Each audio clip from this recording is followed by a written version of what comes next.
This is Clear Cut. Welcome back. White South African farmers are waiting to see how and when a constitutional change that allows for confiscating their land will be enacted. Earlier this year, South African Parliament voted to allow for the confiscation of white-owned land without compensation.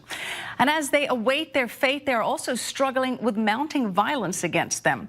Following dozens of murders and hundreds of attacks, they've now been forced to prepare themselves to fight back, and some are enlisting the help of former Israeli Special Forces agents. Correspondent Paul Tilsley has the story. A South African farmer, a target for robberies that frequently end in murder. An average of one farmer killed a week for the past 22 years. 3 murdered in just this past weekend. The government doing little to help. The police progressively weaker and unable or unwilling to assist. Criminals preying on farmers like this one as easy, isolated targets. 6 of this man's family and friends have been killed in farm attacks. For his own safety, he doesn't want us to give his name or where we found him.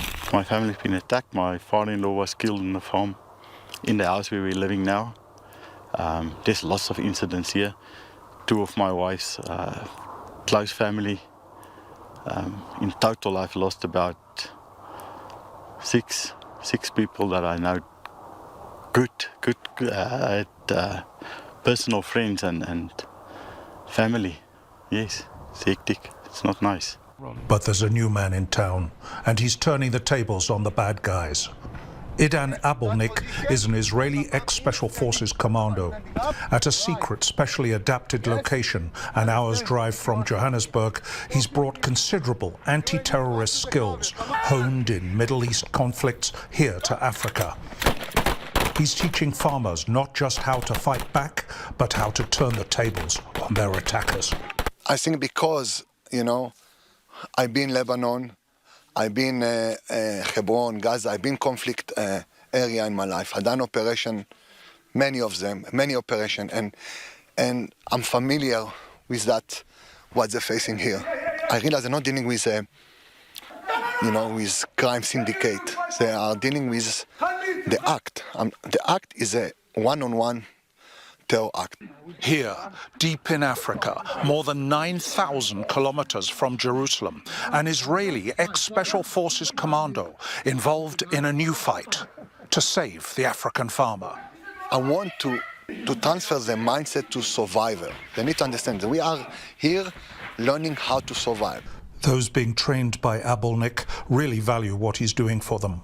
Well, firstly, I feel honored that he came all the way to South Africa to come and teach us his way and the experience he has. He's got passion for all people. I can see it in him. I've known him for quite a while now, and you can see it in him. Whatever he does for people. And he likes to help people. He likes to equip people to help themselves. Where I come from, in Israel, is a country we very much believe in peace. We really want a peace, but we will protect and we fight what is right. And same is here in the farm community. Idan Abelnik, an Israeli trying to save lives in Africa. And correspondent Paul Tilsley joins us now live from Johannesburg, South Africa. Paul, thanks for being with us. A really remarkable story and terrifying for those farmers. But just to be clear, these former Israeli Defense Force trainers, they're acting completely independent of the Israeli government. Is that correct? Absolutely, Michelle. This is a paid-for thing. He doesn't seem to charge Idan very much for his services, but it is a commercial venture. It's nothing to do with the Israeli government. Paul, white South African farmers are fighting these violent attacks as they face land expropriation with no compensation. Earlier this year, the South African Parliament voted to change the constitution and allow for the confiscation of white-owned land without compensation. So where does that stand now? Well, Michelle, it's still some way from becoming law. The first of more than 30 public hearings kicked off earlier today, and there have been some 700,000 written submissions. It could have a rocky time going into law, though, because although any such law is designed to principally target farmland, private homeowners here have been told by some politicians that they are at risk.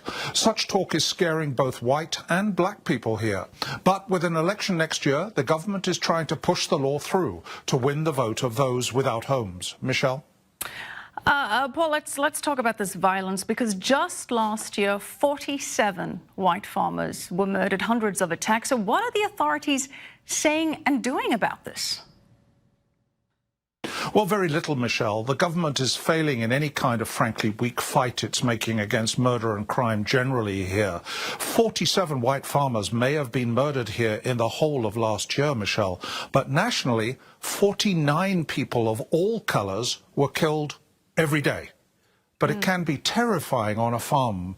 One farmer told me that during one attack recently, the police arrived in the middle of a firefight and were too scared to get out of their car. Michelle?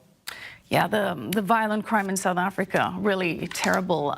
Paul, this motion to change the constitution to allow for the land confiscation, that was brought by Julius Malema. He's the leader of the EFF opposition party. And Malema has been accused of advocating violence, stirring racial tensions. He's even called outright for the slaughter of white people at rallies. He's chanted what translates to "one bullet, one settler." And he's called on supporters to shoot the Boer, that is a term for white South Africans. How is Malema's role in inciting this violence being addressed, if at all, Paul? Well, he gets to spend a large portion of his time in one court after another on a daily basis almost, accused of hate speech, of racism. But he's very crafty, Michelle, always trying to appeal to the poorest of the poor, the voters.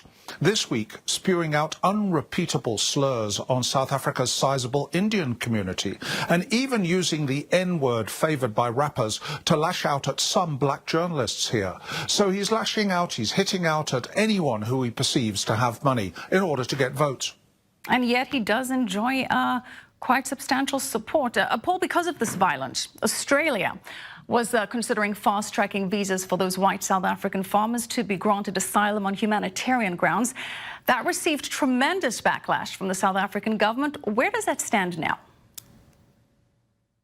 Well, Michelle, officially Australia says it will allow applications for visas. Reportedly, they've got 213 requests on humanitarian grounds from here so far, but that they won't give farmers special preference by fast-tracking them. Recently, though, one of the branches of the country's Liberal Party, one of the two main parties, called for the idea of fast-tracking to be put back on the table. But it's just a plan for now, Michelle. Paul, this has happened previously in the African continent. Neighboring Zimbabwe, then President Mugabe forcibly removed white farmers. That had a devastating impact on the country's economy, formerly known as the breadbasket of Africa, completely destroyed. Is there any concern in the South African government about the economic impact that this could have, removing the white farmers from the land? Yeah, great question, Michelle. Yes, there's very great concern here. Those in support of taking away land from predominantly white farmers are often told to look north to Zimbabwe to see how it didn't work out at all there. In fact, now Zimbabwe is trying to lure back many of those farmers it chased away to places like Zambia and Mozambique. As one critic put it here, as South Africa goes down the tube, Zimbabwe is lifting itself up again. Michelle? Interesting. Appreciate that so much, Paul Tilsley, live in Johannesburg, South Africa. Thank you.